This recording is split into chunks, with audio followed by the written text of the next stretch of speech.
안녕하세요. 계속 보면 부자 되는 희망복덕방입니다. 오늘 소개해드릴 물건은요, 다가구 조금 큰 거 찾으시는 분한테 적합한 물건인데요. 땅도 두 필지로 꽤 넓고, 그 다음에 여기에 임대 수익이 보증금 한 10억에 2천만 원 정도 되겠다. 요런 정도 건물인데요. 일반적으로 우리가 한 20억 정도 전후에서 다가구를 찾았었거든요. 그런 건물이 많이 나와 있고, 요거는 그거의 한 2배 정도 되는구나 라고 보시면 됩니다. 자, 신림역에서 5분 거리에 있는 다가구 건물인데, 제가 지금부터 찬찬히 소개해 드리겠습니다. 구독, 좋아요, 알림 설정 콕콕. 네, 여기 신림역이고요. 여기는 뭐 정말 인구는 정말 많죠. 예, 직장인들도 여기에 많이 살고 학생들도 많이 살고, 네, 서울대생들도 여기 많이 살고, 네, 그렇습니다. 바로 요 건물입니다. 전철역에서 바로 있어요. 그냥 걸어서 5분, 뛰면 뭐 3분 이렇게 그 정도 거리고요. 앞에 주차장도 넓고, 네, 요게 다 주차장입니다. 네, 뭐 공간이 있어서 주차 공간은 뭐 그렇게 넉넉하다고 볼 수 있습니다. 자, 여기 문이 3개인데 요건 엘리베이터, 요거는 계단실, 뭐 요거는 창고 이런 식으로 굉장히 분리해서 잘 지어놓은 건물이다라고 보시면 됩니다. 네, 여기 뭐 이제 에클라트 오피스텔 이렇게 나왔는데 중간에 몇 개 층은 오피스텔, 그다음에 주택 뭐 이렇게 같이 있는 거라서 제가 좀 소개를 층별로 해드릴게요. 요 앞에가 전부 이 집 땅이에요. 그래서 앞에 면적이 굉장히 넓습니다. 1층 출입구 아까 설명드렸던 것처럼 여기는 이제 엘리베이터 타고 올라가는데, 근데 여기는 계단실, 그렇죠? 그리고 여기는 뭐 창고 같은 거 뭐 넣어놓는 그런 거죠. 청소도 해야 되고 이러니까 그렇게 보시면 되고요. 1층 출입구는 이렇게 돼 있고, 그다음에 2층을 보면 바닥을 이렇게 목재 이거로 해놨습니다. 네. 그래서 굉장히 깨끗하게 해놨는데 뭐 복도가 이렇게 넓지는 않아 보이지만 이런 벽 같은 데 보면 굉장히 깔끔하죠. 네. 뭐 크랙 나거나 망가지거나 이런 게 하나도 없었습니다. 네. 3층, 4층 이렇게 똑같은 구조고요. 그다음에 5층, 6층도 이렇게 똑같습니다. 그다음에 7층은 단독 세대. 여기는 그냥 한 집으로 한 집에서 넓게 쓰고 있는 거예요. 그다음에 옥탑이 있습니다. 옥탑 1층, 옥탑 2층 이렇게 돼 있죠. 2024 타경 118-437 사건 번호고요. 여기 보면 위반 건축물, 임차권 등기 막 써 있죠. 이런 거 보면 어떤 분들은 저 머리 아파서 안 들어갈래요 막 이러시거든요. 그런 건 저희가 다 설명해드리고, 그리고 저희가 어떻게 하면 되는지에 대한 말씀도 다 드리니까 이런 거 전혀 겁내지 않으셔도 됩니다. 자, 그리고 감정가 50억으로 시작했는데 지금 20% 저감돼서 2회차거든요. 그래서 40억으로 입찰은 시작하고 있습니다. 여기 토지가 꽤 넓은데요. 보통 여기 신림동, 뭐 봉천동 이런 쪽이 40평, 45평, 뭐 50평, 조금 커야 50평 이렇게 됩니다. 근데 얘는 86평이에요. 그러니까 기본적인 땅 평수, 다가구 평수의 한 2배 정도 된다라고 보시면 되고요. 건물 면적도 그만큼 넓습니다. 네. 331.96평, 332평인 거죠. 여기에 이제 7층까지 있고, 그다음에 옥탑 1, 2 이렇게까지 있다라고 보시면 됩니다. 매각 물건이 하나 보면 토지는 두 필지로 되어 있습니다. 앞에 아까 그 넓었던 데 있잖아요. 거기도 하나의 필지고, 그 뒤에 이제 건물 지어진 데도 또 하나의 필지고 그렇습니다. 그래서 요게 이제 하나는 39.3평, 그러니까 38.297 그러면 39평으로 보시면 되죠. 그리고 하나는 48평 이렇게 보시면 돼요. 그러니까 두 개가 합해서 86평이다라고 보시고, 여기에 토지 에 대한 가격만 두 개 다 이제 대지로 돼 있거든요. 대지로 지목은 돼 있는데 두 개에 대한 가격만 40억이 넘습니다. 한 41억 정도 보시면 됩니다. 땅값이 41억, 나머지 한 9억 정도가 건물값이구나 이렇게 보시면 되고요. 자, 두 개 필지의 건물은 1층, 2층, 3층, 4층, 5층, 네, 6층. 까지 오피스텔로 돼 있고요. 그다음에 7층이 단독주택, 그다음에 옥탑 1층, 2층 이렇게 돼 있습니다. 제시어 건물도 있는데 제시어 건물은 뭐 3평, 2평, 4평 뭐 이러니까 요거는 그 옆에 뭐 옥탑이면 옥탑에 따른 뭐 원룸, 판넬조, 뭐 샤시 이런 거라고 보시면 돼요. 요런 땅이죠. 이렇게 땅 두 개, 그렇죠? 이렇게 두 필지죠. 여기 보시면 요것도 이 집 땅이고요. 요것도 이 집 땅이에요. 그래서 이렇게 두 필지인데 요런 두 필지 중에서 이제 건물이 여기에 들어가 있는 거예요. 그래서 아까 보시면 요게 이제 요만큼 이제 건물이 들어가 있는 건데 아까 보시면 이 앞에 넓잖아요. 그죠? 넓어 갖고 여기 이렇게 주차 쭉쭉쭉 돼 있고 또 이쪽으로 요 안에도 건물 안쪽에도 주차가 돼 있고 1층은 거의 뭐 필로티식으로 해서 1층에는 방이 없습니다. 그래서 2층부터 6층까지 2, 3, 4, 5, 6층까지가 오피스텔로 돼 있고 7층은 단독주택. 그다음에 이제 옥탑 1, 옥탑 2층 이렇게 돼 있거든요. 근데 아까 거기 그 1층에 뭐 엘리베이터 있고 계단 있고 창고 있고 그런데 저쪽에 하나가 원룸인 것 같아요. 그래서 그거는 원래 그 허가 사항에는 없지만 원룸을 하나 들여놓은 것 같거든요. 뭐 작게 하나 들여놓은 것 같습니다. 자, 요게 1층이에요. 그렇죠? 아까 보면 요게 엘리베이터잖아요. 문 하나 엘리베이터, 요 고다음 문이 여기 계단, 그다음에 고다음 문이 여기 창고 이렇게 돼 있죠. 그죠? 창고, 계단, 엘리베이터인데 그리고 여기에 이제 여기를 뭐가 하나가 있어요. 이렇게 조그맣게 이렇게 여기에. 여기 하나가 있는데 요게 방을 원룸을 하나 들여 갖고 사용하게 한 건가 싶기는 한데 제가 안에 문을 안 열어봐서 잘 모르겠습니다. 그리고 주차할 수 있고 여기 주차 다 하고 요거 기계식으로 위에 올라가죠. 하나, 둘, 셋, 네 대가 되는 거죠. 하나에 두 개씩 되니까 네 대. 그러면 여기 네 대. 그리고 8대의 주차 공간은 일단 그 신고가 다 돼 있는 거고 요런 데에 뭐 다 공간 다 주차죠. 뭐 그렇죠. 차가 많을 경우에는 1층이 요 아까 그게 여기 주차예요. 여기 한 대, 두 대, 그렇죠? 이렇게 두 대, 네 대까지 가능한 거예요. 그리고 여기가 원룸인 것 같단 말이에요. 네. 그리고 요쪽은 이제 뭐 창고 그렇게 돼 있었죠. 여기 이제 2층인데 2층부터는 룸이 7개예요. 하나, 둘, 셋, 넷, 다섯, 여섯, 일곱 개 이렇게 똑같이 2층, 3층, 4층, 5층, 6층 5개 층이 7개씩 올라갔어요. 그래서 7호 35, 35개가 룸이 있다. 오피스텔로 허가가 났습니다. 그래서 한 층이 43.9호니까 한 층이 44평이에요. 자, 44평에 복도 이런 거 빼더라도 7개의 룸이 들어가 있다 그러면은 5평씩 잡으면 7호 35, 35평 잡고 나머지가 뭐 계단실, 그다음에 이렇게 엘리베이터실, 복도 이렇게 좀 볼 수가 있겠죠. 하나에 한 5평 정도 되지 않을까? 크기는 거의 좀 비슷한 것 같아요. 요런 거 여기가 조금 작고 여기는 조금 또 크고 여기 조금 크고 뭐 이렇게 거의 비슷비슷해요. 근데 전용 뭐 4점 몇 평 이렇게 있다고 하더라도 얘를 확장했을 가능성이 많거든요. 그래서 그런 것도 또 생각을 해보시면 됩니다. 5평 전용으로 한 그 정도. 예. 마찬가지입니다. 3층도 똑같고 4층, 5층, 6층 똑같이 해서 35개 룸이 있다. 그다음에 이제 7층은 단독으로 이렇게 그 주택으로 돼 있거든요. 그래서 여기는 40평이에요. 40평. 39.8평이니까. 밑에는 한 44평 정도였고 이제 7층은 조금 줄여서 40평.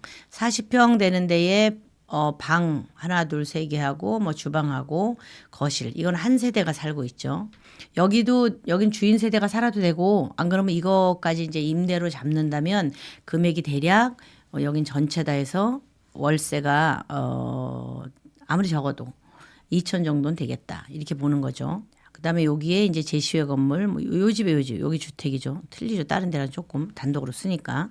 그리고 이제 옥탑이죠. 여기 옥탑 1층 뭐 요렇게 이제 룸으로 돼 있는데 그리고 여기 옥탑 1층은 이렇게 생겼고 그다음에 옥탑 2층은 이렇게 생겨요. 여기에요. 계단 요 계단으로 이렇게 올라가죠. 여기 계단이니까 이렇게 올라가서 옥탑 2층이다. 보시면 되고요. 대략 뭐 5평 정도 이렇게 되는 것 같아요. 옥탑 1층, 2층이 다 5평 정도씩. 바로 위치는 여기이고요. 신림역까지 도보 5분 걸리거든요. 그러니까 뭐 직장인들 아주 최고죠. 2호선은 서울을 다 관통하고 있잖아요. 그래서 호선 중에 2호선이 제일 이웃은 주변의 집값이 제일 비싸다. 그렇게 보시면 돼요. 요 물건은 지금 경매 2회차이고 최초 감정가 50억에서 지금 최저 입찰가가 40억으로 시작을 하고 있는데요.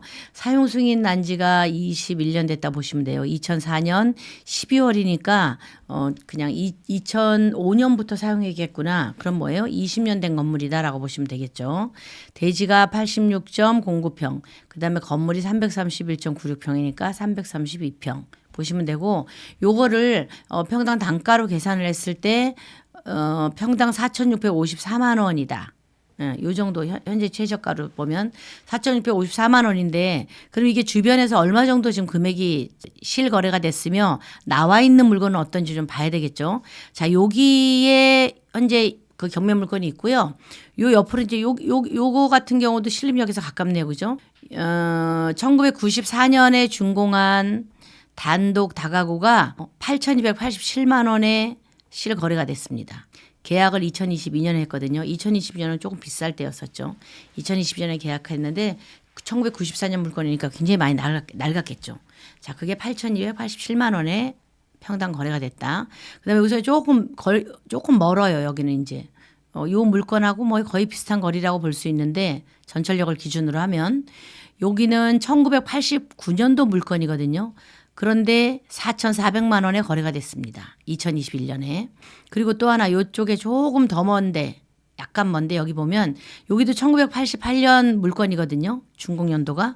그런데 평당 5,349만 원에 거래가 됐다. 이건 2023년에 거래가 됐습니다. 그래서 계약일과 이런 게 국토부 들어가면 다 나오니까 여러분들이 이제 그 임장을 가셔가지고 여기 물건이 얼마 되나 이런 걸 볼 때는 직접 국토부 들어가서 보셔도 돼요. 실거래가 쭉 보면 다 나오거든요. 그래서 이렇게 저희가 이제 좀 조사를 해드렸고 현재 나와 있는 물건을 보면 여기에 단독으로 물건이 나와 있는 게 6,100만 원 평당. 그다음에 또 8층까지 있는 단독이 또 있어요. 지하 1층에서 8층까지 있는데 여기가 평당 8,656만 원 이렇게 지금 현재 매가가 형성이 돼 있고요. 매물이 나와 있고 그리고 요 바로 옆에 우리 물건 바로 옆에 요것도 현재 7층까지 있는 거거든요.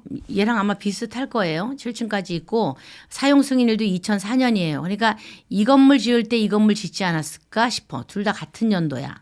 그 준공일이 거의 2004년 같은 연도고 그다음에 7층까지 지었고 그죠? 면적도 뭐 좀 비슷해요. 두 개가. 얘는 82평, 대지 82평, 연면적 284평이니까 약간 적은 거죠. 근데 요게 현재 47억에 나와 있거든요. 평당 5,700만 원에 나와 있습니다. 그리고 좀 큰 길에 가까운데 요거는 9층까지 있는데 얘는 현재 9,548만 원에 나와 있습니다. 이거 평당 가격이에요. 건물은 땅도 좀 작고 건물도 작지만 평당 단가로 따지면 9,548만 원이다. 보시면 돼요. 자, 그럼 여기에서 실거래가 된 게 뭐 4,400에서 8,200까지야. 그런데 94년, 89년에 지은 건물하고 같이 이렇게 비교를 하면 좀 안 되겠죠. 자, 그럼에도 불구하고 88년, 89년, 94년에 지은 건물이 최저는 4,400. 그다음에 최고는 8,200에 거래가 됐다. 보시면 돼요. 이거 실거래가예요. 그리고 5,300이 그냥 표준 정도 가격이구나라고 보시면 되고 현재 나와 있는 가격은 대략 5,700만 원이 최저가고요. 제일 비싼 게 9,500만 원에 나와 있습니다. 그래서 5,700이 최저가로 현재 물건 나와 있다. 근데 요 5,700 나와 있는 거가 거의 바로 옆에 있는 거고, 그렇죠? 그리고 준공연도도 비슷하고. 그럼 여기는 5천만 원대로 봐야 되나? 이렇게 볼 수가 있겠죠. 5,700이라도 좀 깎아달라면 깎아줄 거니까 매매를 할 경우에는. 자, 그러면 4,654만 원이 비싸다? 안 비싼 거죠. 이 동네의 실거래가나 나와 있는 매물로 봤을 때는. 요번에는 들어가서 가져와야 되는 물건이구나 라고 생각하시면 됩니다. 임차인 현황을 보면 임차인 다 들어와 있어요. 임차인이 꽤 많아. 근데 여기 아마 약간 뭐 겹치기라든가 아니면 빠진 사람도 있겠죠. 왜냐하면 이렇게 미상 이런 거는 이제 배당 신고가 안 들어와 있으면 이게 비어 있는 데인지 겹치기로 된 건지 이렇게 미상이 몇 군데 있잖아요. 2개. 또 여기 보면 뭐 몇 개 있어요. 3개. 네, 이렇게 4개. 4개 정도 미상. 거래가 신고가 안 된 거단 말이에요. 배당 신고도 안 하고 아무것도 안 했어. 그런데 4개를 제외한 임차인 여기 40건으로 이렇게 신고가 돼 있거든요. 40건. 40건에 임차 보증금이 33억 8천. 보증금이 33억 8천에 월세가 200만 원이에요. 그럼 얘는 어떻게 되냐면 거의 전세로 그 다 임차인이 구성되어 있다고 보면 되겠죠. 보통 전세가 1억, 뭐 1억 3천, 9,500, 1억 2천 뭐 이렇습니다. 1억 500, 1억 2천. 보통 1억 5천이네요. 예. 1억에서 1억 2천, 뭐 1억 3천 요 정도의 전세는 형성이 돼 있는 거고 그리고 이제 월세 같은 경우에 여기 보면 500에 40 또 뭐 아니면은 아무튼 월세는 대략 그 정도 됐네요. 2천에 30 뭐 이렇게 돼 있는데 요 이렇게 여러분들이 이제 이렇게 한 5평 전후된 원룸 같은 경우에 그 제가 요 전에 요 지금 이제 명도가 이제 막 끝난 다가구 건물이 하나 있습니다. 그런데에 보통 70만 원 전후로 되거든요. 65, 70 요 정도. 이제 내부 상태를 좀 봐야 되겠지만 내부 상태가 어떤지 봐서. 그런데 요 정도 건물이면 그냥 뭐 40건으로 잡고 그 맨 위에 그 주택 있잖아요. 거기 좀 더 비쌀 거 아니에요. 그거 옥탑 뭐 전부 다 해서 그냥 한 40건이다라고 잡으면 한 집당 50만 원씩만 잡아도 2천만 원 임대가 나오고 보증금은 보통 2천만 원 정도, 3천만 원 정도 요 정도 받으시면 될 거예요. 그 정도로 계산을 하시면 됩니다. 여기 보면 뭐 전부 다 뭐 반환받았고 이런 내용들이 있는데 이건 이제 명도할 때 전부 필요해요. 이 사람이 얼마를 반환받았고 얼마를 더 받아야 되고 등등. 요건 이제 법원에서 조사한 거고 이 외에도 조사할 게 굉장히 많죠. 법원에 조사한 게 다 사람을 만날 수 없어서 조사가 안 되는 경우도 많거든요. 전입세대 보면 전입세대 다 들어와 있어요. 네. 39명. 39세대가 들어와 있는데 여기서 뭐 겹치는 것도 있을 거고 말소된 게 있나 볼까요? 현재 말소 한 건 있네요. 한 건 빼면 38세대겠죠. 그래서 요것도 또한 들어가신다면 좀 조사를 해봐야 된다. 등기부 현황 보면 현재 채권액이 그렇게 뭐 많지는 않아요. 그런데 채권액이 문제가 아니고 여기에 임차인들 전부 돈을 줘야 되잖아요. 그죠? 임차인들 뭐 전부 다 이제 그 저거는 없어요. 이 사람들한테 뭐 해줘야 될 그런 건 없는데 근저당권 설정이 이 물건 2005년 1월 14일 날 소유권 보존하면서 1월 18일 날 제일 먼저 근저당권 설정이 됐고 2005년에 그 이후로 이제 들어오는 거는 사실은 전부 다 여기가 말소기준 등기니까 말소기준 등기 밑으로는 전부 소멸이죠. 받든 못 받든 소멸이에요. 그런데 여기 임차인, 임차권 등기 해놓으신 분들도 있고 뭐 임차인으로 해놓으신 분들도 있고 뭐 많습니다. 경매도 지금 여기 지금 사건 번호 여기 있죠. 요 사건으로도 들어와 있고 뭐 그렇습니다. 요것도 들어와 있고 번호가 틀리잖아요. 두 군데서 강제 경매를 넣었다 이렇게 보시면 됩니다. 위반 건축물 표시돼 있죠.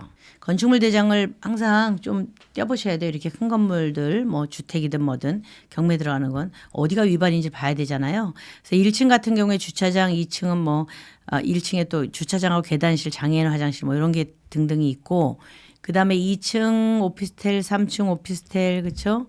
그다음에 4층도 오피스텔, 5층, 6층까지 오피스텔이고 7층은 단독주택. 그다음에 옥탑 1, 2 이렇게 있는 거죠. 그럼 어디가 위반인가 좀 볼까요? 자, 여기 보면 주택과에 의해서 2013년에 위반 건축물이 된 거예요. 그러면 위반 내용을 보면 샤시 뭐 다용도 7층 12제곱미터, 옥상 8제곱미터 이렇게 돼 있으면 20제곱미터면 보통 한 몇백만 원 정도 나오겠네. 그죠? 1제곱미터당 한 15만 원 정도 전후 될까요? 뭐 그렇게 되니까 이 정도만 300, 400 이 정도는 1년이에요. 연에 이렇게 나오겠다고 보시면 됩니다. 요거는 그냥 쉽게 조금 20제곱미터면 한 6평 요 정도 되는데 아마 내가 보기엔 바깥에 이렇게 저기 계단 올라가고 이런데 다 씌운 거 이런 것 때문에 그러지 않나 싶은데 여기 뭐 패널, 셰시, 다용도 이렇잖아요. 요거는 조금 한번 보고 이거로 인해서 임대 받아갖고 수익이 더 난다 싶으면은 뭐 나라에 세금 좀 내고 네 그렇죠? 이제 그렇게 하는 거죠. 이건 보셔야 됩니다. 지금 보여드린 다가구 물건 같은 경우에는 물론 대출은 한 신용이 좋고 스트레스 DSR에서 뭐 그렇게 많이 걸리지 않고 이런다면은 뭐 80%까지는 가능합니다. 그래서 현재 40억으로 나와 있는 물건인데 내가 돈을 얼마를 가지고 해야 되느냐 이런 게 굉장히 좀 궁금하실 거고요. 그런 건 저희 아래로 전화를 주시면 저희가 그분의 신용도와 이런 걸 좀 한번 봐드릴 수는 있어요. 그래서 그게 되는지 안 되는지를 보고 들어가셔야 돼요. 무조건 들어가셨다 잔금 납부가 안 될 경우에는 또 대출이 다 안 나와. 그럴 경우에 이게 뭐 4억 4천 이게 아니잖아요. 40억이 넘는 돈이잖아요. 그래서 잔금이 납부가 안 될 경우에는 보증금이 그냥 법원으로 몰수가 되니까 채무자 빚 갚아주는 데 쓰거든요. 법원에서 갖는 게 아니고. 그런데 이렇게 되는 돈이 1년에 막 몇백억씩이에요. 전국 경매 법정에. 그래서 그렇게 되지 않기 위해서 미리 조사를 해보고 대출도 알아보고 이렇게 들어가셔야 되고 현금 가지고 있는 거 맞춰보고 들어가셔야 되고요. 그리고 또 하나 제가 그래서 얼마 전에 조금 명도가 끝난 다가구가 있는데 고의 같은 경우에 한 6평 뭐 이 정도 되거든요. 전용이. 그런데 한 3천에 70, 뭐 65, 70, 75 이렇게 맞춰졌습니다. 층별로도 약간씩 다르고. 근데 여기는 한 평 정도 작으니까 그보다 금액이 조금 작겠죠. 그죠? 그래서 그렇게 하더라도 그냥 50만 원씩만 잡으셔도 이게 7층 주택까지 다 해서 맞춘다면은 월 한 2천 가까이 맞춰지지 않을까 생각을 하는데요. 전세로 이렇게 다 돌릴 경우에는 다시 경매를 나오는 경우가 좀 많습니다. 왜냐하면 전세금 받아서 쓰고 대출 받은 게 이게 상환이 안 되고 이럴 경우에 경매가 나오니까 저는 어느 정도 작은 계획을 세우셔서 이걸 임대를 월세 내지는 반전세 이렇게 하셔서 내 생활비를 쓰시는 게 좋겠다. 그리고 7층은 사시면서 월세 조금 다운되겠죠. 그렇게 하시는 게 좋지 않을까 해서 제가 이 물건을 오늘 소개해드렸습니다. 자, 궁금하신 사항 있으면 언제든지 요 아래 전화번호로 연락 주시고요. 저희가 그 예산 맞춰서 들어가고 명도까지 다 마무리해드릴 수 있도록 도와드리겠습니다. 이상 희망복덕방이었습니다. 감사합니다.